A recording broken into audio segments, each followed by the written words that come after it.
The Brotherhood's siege is in vain. I am Dracul, Prince of Darkness.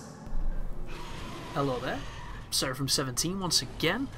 This is my Castlevania Lords of Shadow 2 Prince of Darkness difficulty walkthrough.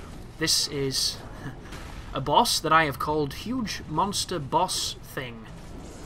So I'm not too sure of its technical name, but I think I was pretty close. And something I need to say about this encounter. He killed me on my first attempt against him, because the first thing he did was spawn a ton of dudes, and when there's a ton of dudes in this room and there's this guy, it becomes a lot more challenging to focus on him, because the hit detection on that orb on his belly is kind of shit. It's really strange. Be careful of that, because it's going to come up below you and it does a lot of damage. But if it impales you, I'm pretty much sure if you use mist you'll get off it. But the pattern on this is kind of simple, but it's made more tricky by the fact that sometimes the guillotine will miss, and if your guillotine misses, you can take some stupid damage like I did just then, when I shouldn't have really attacked because he was attacking me.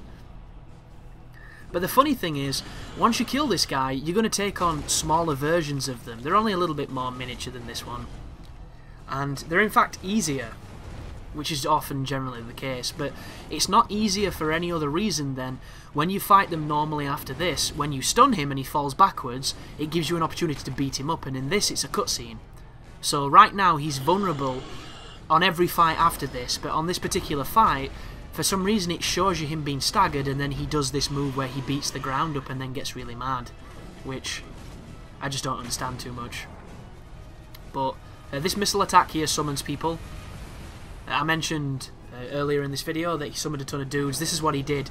The only difference is he did it twice, so the amount of people in this room was kind of obnoxious, and you can completely ignore them and focus on the boss. You can even use them to get some life back or to build some blood, but you don't have to. The big problem you'll face is whenever you come down on the guillotine, if they're underneath you, they'll immediately start to attack, and you can end up getting two-pieced by them and the boss. In theory, anyway. I never had it happen, but I predict it could. The cool thing is, though, that the standard enemies, those kind of deformed, fat dog monster dudes, when you're dashing away from the boss's attacks, you'll generally knock them over if they're close to you, so you can interrupt a lot of what they do. And do you see that? One more hit and this guy's dead, and I'm getting trolled. Absolutely trolled by the fact that it's not hitting him, and I don't know why it missed.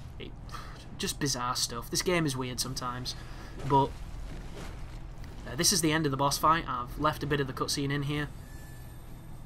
Not entirely too sure why. It's probably just to show you what these cutscenes look like without those crazy glyphs on them that tell you you've got to press or mash a button. But that is the end of the video, guys. I hope the guide is helping, and as always, you take care now.